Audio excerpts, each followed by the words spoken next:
三酸甘油酯卡在150降不下来，凶手多半不是肥肉，也不是你炒菜时倒的那一瓢油，真正把这个数字推上去的主力是酒精跟精制糖类。而长辈最容易忽略，每天都在喝又完全不觉得自己在吃甜的那一样东西，就是早餐店柜台旁边那一杯饮料。我先把你的委屈讲出来，健检报告拿回来，血脂那一区里三酸甘油酯那一行又是红色的，你心里一定很不平衡，因为这半年你是真的有在忍，肉不吃了，五花肉上面那层白的一定挑掉，炸鸡排改成烤的，盐酥鸡戒掉了，家里炒菜的油从1大瓢改成1小时，连早餐的荷包蛋都改成水煮蛋，结果数字纹风不动，有的人甚至比上一次还高，然后你就会开始怀疑人生，是不是体质的问题，是不是年纪到了没救了，是不是一定要开始吃药，有些人干脆放弃，觉得反正戒了也没用，那不如吃回来。这不是你不够努力，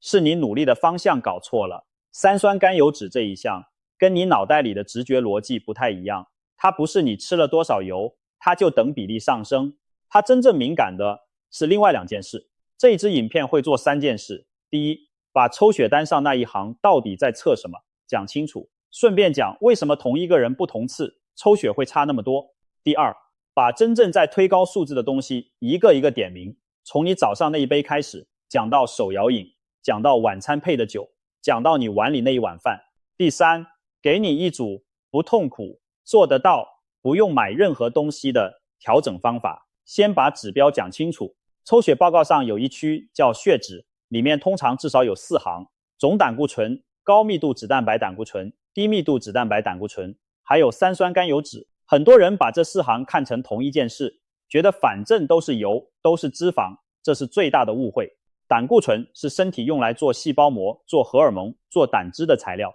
三酸甘油酯不一样，它是身体储存热量的形式。你可以把它想成身体的定存，今天吃进来的热量用不完，身体不会丢掉，它会打包起来存着，存起来的那个包装就叫三酸甘油酯。这个差别很重要，你为了胆固醇做的努力，跟你为了三酸甘油酯该做的努力，其实不是同一件事。少吃内脏，少吃肥肉，少吃油炸，这些对胆固醇那几行有它的意义，也对整体健康有帮助。我不是要你把这些努力丢掉，我要讲的是，你把力气全部压在油上面，却没有动到糖跟酒，那三酸甘油酯这一行当然不会动。这就像你家漏水，你一直在修屋顶，可是水是从水管破的地方冒出来的。一般成人的三酸甘油酯正常值多半定在150毫克每分升以下，这个标准要以你手上那一张检验单标示的参考范围为准，不同的检验单位标的可能不完全一样。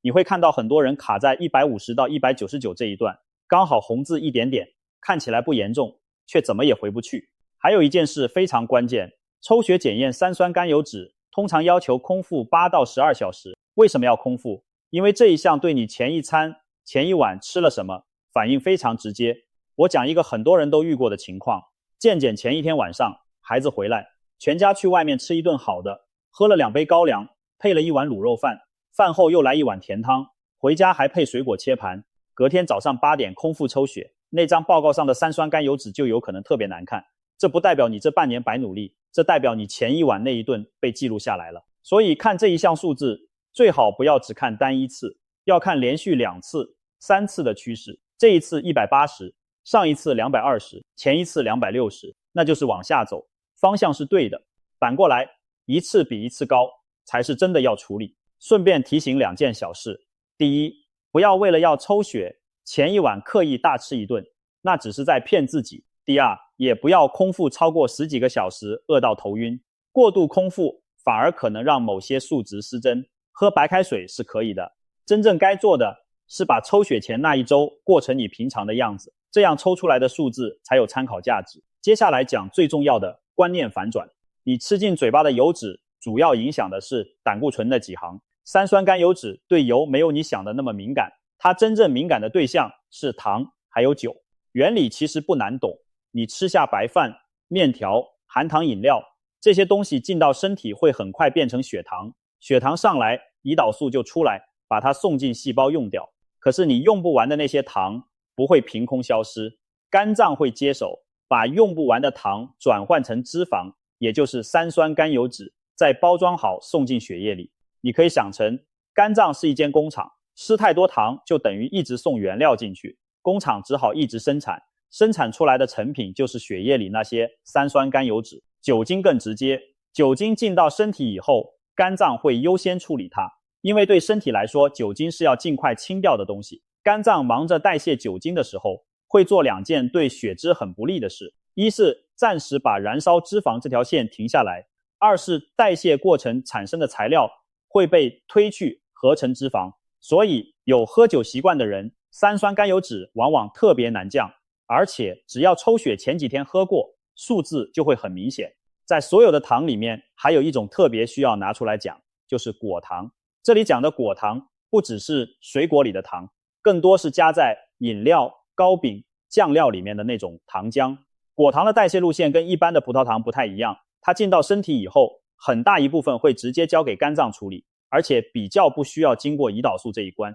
对身体来说，这代表血糖不一定马上飙很高，你不会有明显的感觉。可是肝脏那边的工作量是实实在在增加的，用不完的部分一样会被转成三酸甘油酯。所以你会发现一件很残忍的事，含糖饮料在所有食物里面是最容易被身体记账，又最不容易被你自己记账的一种。它没有咀嚼的过程，没有饱足感，喝完5分钟你就忘了。可是热量跟糖分一克都没有少，一份便当你吃完会记得，一杯饮料你喝完根本不会算进今天吃了什么。这也解释了一个很多人想不通的现象，有些人一点都不胖，吃得很清淡，青菜豆腐为主，肉也吃很少，三酸甘油酯照样200多。你仔细问他一天吃什么，答案常常是3餐白饭吃2到3碗，下午一杯甜饮，晚上配1小杯酒，水果当健康的吃一大盘。这样的组合油确实很少，糖跟酒却一点都不少。好，现在来点名第一个，也是这一支影片标题里藏的那一杯，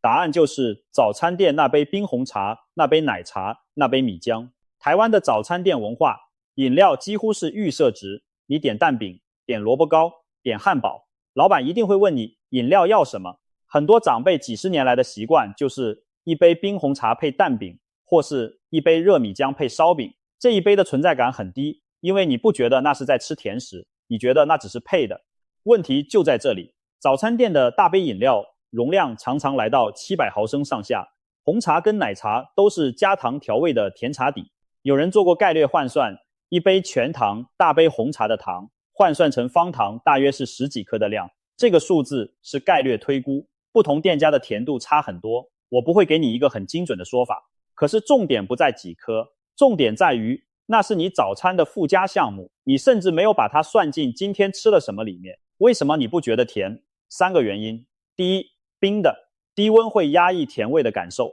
同样的糖，冰的喝起来就是没有温的甜。第二，红茶本身有涩味跟苦味，糖被茶味盖掉一部分。第三，你是配着咸的东西喝的，蛋饼有酱油膏，烧饼有咸味，咸甜互相抵消，你的舌头就被骗过去了。米浆更值得单独拿出来讲，很多长辈觉得米浆是米做的，比较天然，比较养生，喝了有饱足感。米浆的原料本来就是米跟花生，米就是淀粉，本身已经是糖，市售米浆为了口感，通常还会再加糖，所以一杯米浆等于是糖加糖，可是它喝起来是香的、浓的，不是甜的，你的警觉心完全不会被启动。我们把一份很典型的台湾早餐摊开来看，一份蛋饼，皮是面粉做的，这是糖，淋上去的酱油膏本身也含糖，旁边一份萝卜糕，主要成分是在来米粉，这也是糖，再配一杯大杯冰红茶，糖水，你发现了吗？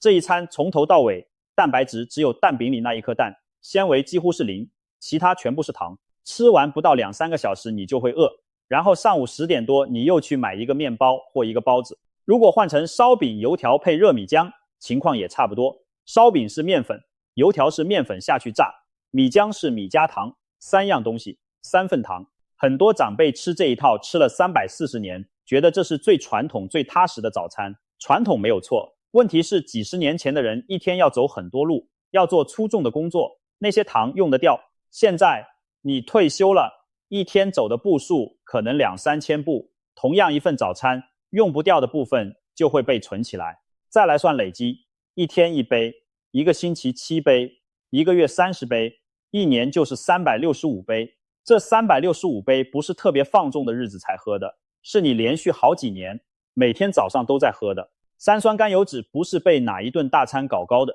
它是被这种每天都在的小额扣款慢慢养出来的。接着讲第二个现场，手摇饮。先给你一组规模数字，让你知道这件事在台湾有多大。根据财政部的统计，台湾手摇饮料店的家数2023年是15387家，2024年增加到16049家，同期间的销售额从537亿5千万元增加到567亿8千万元。这些数字要以财政部统计查询网的原始表格为准，我建议有兴趣的人自己去对一次。一年之内多开了600多家店，销售额多了30亿元上下。这代表什么？代表这门生意还在涨。你家巷口那一条街可能就有3-4家，密度不会输给便利商店。另外，你一定听过一个说法，台湾人一年喝掉10亿杯手摇饮。这个10亿杯要特别说明，它不是官方统计数字，是媒体用销售额除以平均单价推算出来的推估值。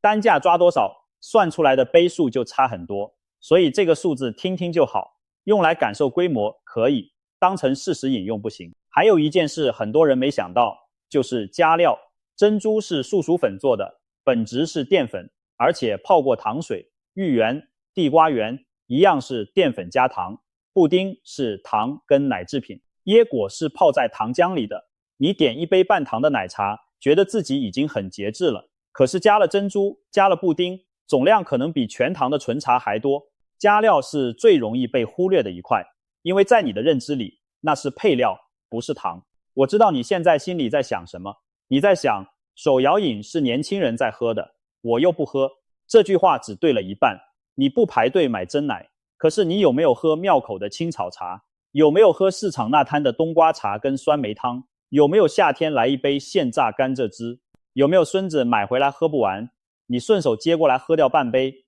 还觉得不喝浪费？有没有去人家家里做客，主人倒一杯甜的饮料给你，你不好意思不喝？还有一个更隐形的来源，是便利商店冰柜里那些瓶装饮料，瓶装的奶茶、调味乳、运动饮料、蔬果汁，还有标榜健康的发酵乳饮品，含糖量常常不低。很多长辈会觉得瓶装的比较单纯，比较安全。其实你把后面那张营养标示翻过来看，一瓶的糖常常就接近1天的建议上限。运动饮料尤其容易被误会，很多人流汗就喝1瓶，天气热1天2瓶，那也是实实在在的糖水。这些东西的本质跟手摇饮是一样的，都是糖水，差别只在包装跟名字。青草茶听起来很退火，冬瓜茶听起来很古早味，可是甜的来源都是糖。你的身体不认得名字，它只认得糖进来了多少。第三个现场是长辈自己最常忽略的2样东西。第一样是晚餐配的那2杯酒。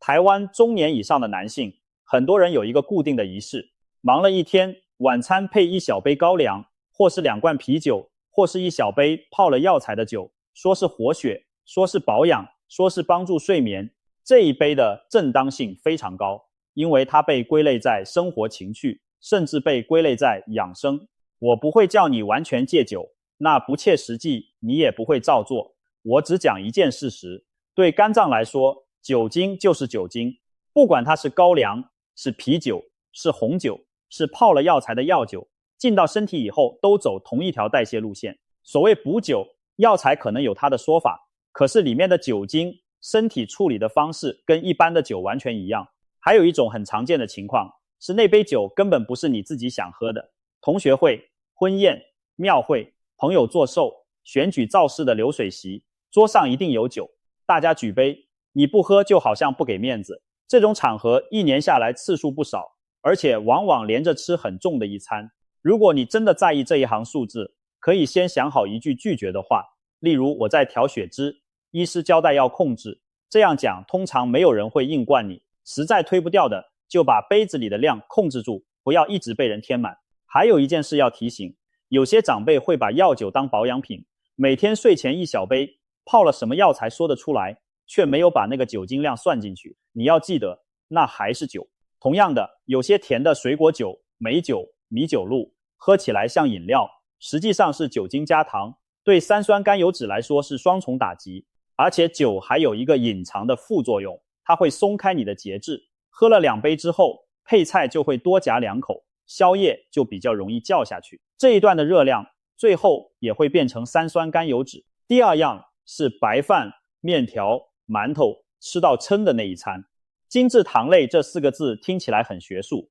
我把它翻译成你家餐桌上真正的东西：白饭、白粥、面条、米粉、冬粉、油面、馒头、白吐司、萝卜糕、蛋饼皮、水煎包、面线羹、勾芡的浓汤、羹面、卤肉饭、炒饭、炒面，还有各式各样的甜点跟饼干，这些就是精致糖类在生活里的样子。台湾长辈有一个很深的观念，吃饱才有力气，所以桌上菜可以少，饭一定要够，一碗不够再添一碗，剩的饭不能浪费，通通吃完，加上牙口变差，肉咬不动，青菜咸硬，最后最好入口的就是饭跟面。还有一个很台湾的陷阱，叫做勾芡、羹面、鱿鱼羹、肉羹、酸辣汤、烩饭。这些汤汁之所以浓稠，靠的是太白粉或地瓜粉，那一层芡本身就是淀粉。你喝一碗羹汤，感觉只是喝汤，实际上你又多吃了一份糖。夜市那种一碗接一碗的吃法，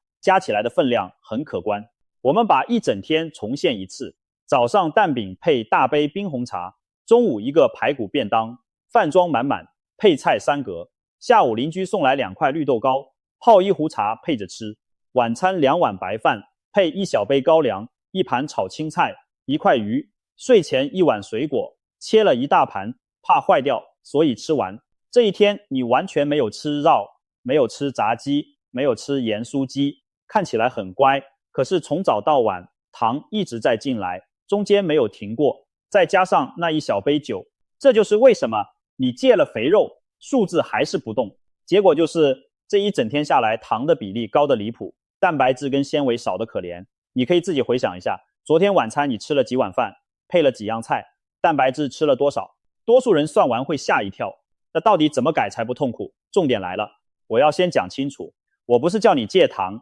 也不是叫你从此不准喝饮料，不准吃饭，那种方法你撑不过2个星期。真正有效的是换顺序跟换分量，让你不用靠意志力硬撑。还有一个心态要先调整，不要想着一次改10件事，那注定失败。你先从下面这几项里面挑一件最容易的，做满2个星期，变成不用想就会做的习惯以后，再加第2件。改变的关键不是强度，是你能不能撑过3个月。3个月做对1件事，胜过3天做对10件事。这一点请你一定要记住。很多人就是败在一开始冲太快。第一件事，换吃饭的顺序，同样一桌菜，先吃菜，再吃蛋白质，最后才吃饭。蛋白质就是肉、鱼、蛋、豆腐。这样做有2个好处：菜跟蛋白质先把胃填掉一部分，后面的饭你自然吃的比较少，纤维跟蛋白质先进去，血糖上升的速度会比较平缓。这一招不用花钱，不用买东西，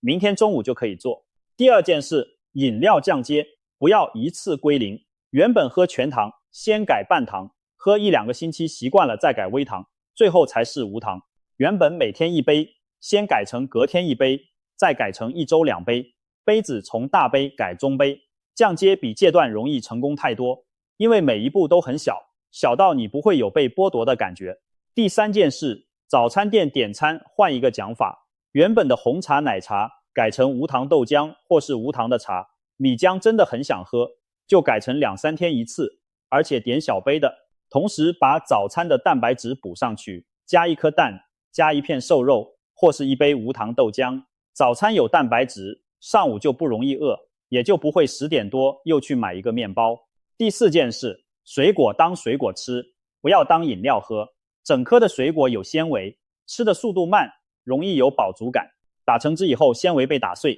喝下去很快。1杯果汁可能等于3-4份水果的糖，分量上一天大约2个拳头大小的水果就够了，不要吃完一整盘还觉得自己很健康。第5件事，饭减1/3，缺口用别的补，不是叫你不吃饭，是把原本1碗改成2/3碗，空出来的那部分，用1份蛋白质跟1盘青菜补回来，这样总热量不一定变少，可是糖的比例下降了，你也不会饿。牙口不好的人，肉可以用鱼、蒸、蛋、豆腐、绞肉替代。第6件事，白饭可以掺，煮饭的时候掺一部分糙米、燕麦或是各种豆类，比例从1/3开始，慢慢调整到你能接受又愿意长期吃的程度。不用一次全部换成糙米，那个口感很多长辈接受不了，换了2天就放弃。第7件事，酒先从天数下手，不要从杯数下手。原本天天喝的人，先改成1周喝3天，把不喝的那几天固定下来。例如星期1、3、5不喝，天数比较好记，也比较好执行。有在服用慢性病药物的人，酒精怎么调整，一定要先跟你的医师或药师讨论过，因为有些药跟酒精一起会有问题。第8件事，饭后动一动，吃完饭不要马上坐到沙发上看电视，起来走15到20分钟，散步、洗碗、扫地，去巷口买个东西都算。饭后的活动可以帮助把刚吃进去的糖用掉一部分，不用等它全部被肝脏拿去做成脂肪。很多长辈吃饱就坐到沙发上配电视，一坐就是1个小时，刚好那段时间血糖正在往上冲，身体却完全没有在用它。你不用走很快，也不用走到流汗，就是平常散步的速度就好。重点是那段时间人是站着在动的，膝盖不好的人站着把碗洗完，把桌子擦一擦，也比马上坐下来好。第9件事，把渴跟嘴馋分开处理。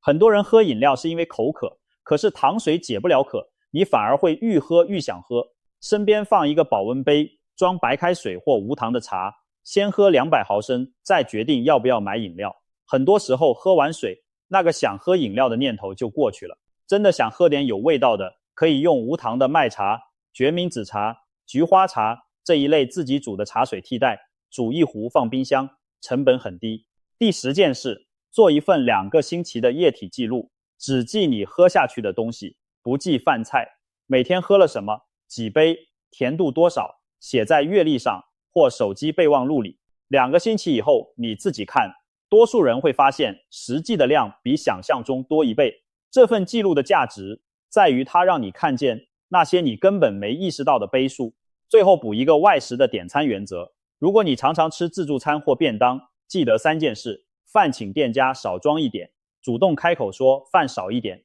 多数店家都会配合。菜色多挑深绿色的青菜跟菇类，不要3格都是勾芡的烩菜跟糖醋，汤选清汤不选羹汤。还有一个很多人没注意到的是副餐的那一杯，有些自助餐跟便当店会附红茶或酸梅汤，你只要不去拿，就等于少掉1份糖。想喝点有味道的，自己带一壶无糖的茶去更省。这几个动作加起来不用多花钱，也不用改变你吃饭的地方。最后给你一句最实际的话，3酸甘油酯是抽血单上少数几个对生活形态反应很快的项目之一。胆固醇要调整往往比较慢，可是3酸甘油酯只要把酒跟糖的量真的降下来，通常2-3个月再抽一次就看得到变化。有在吃降血脂或糖尿病药的人，调整之前先跟医师或营养师讲一声，这是他可贵的地方，你的努力比较容易被看见。很多人做完这些调整以后，回报的第一个感觉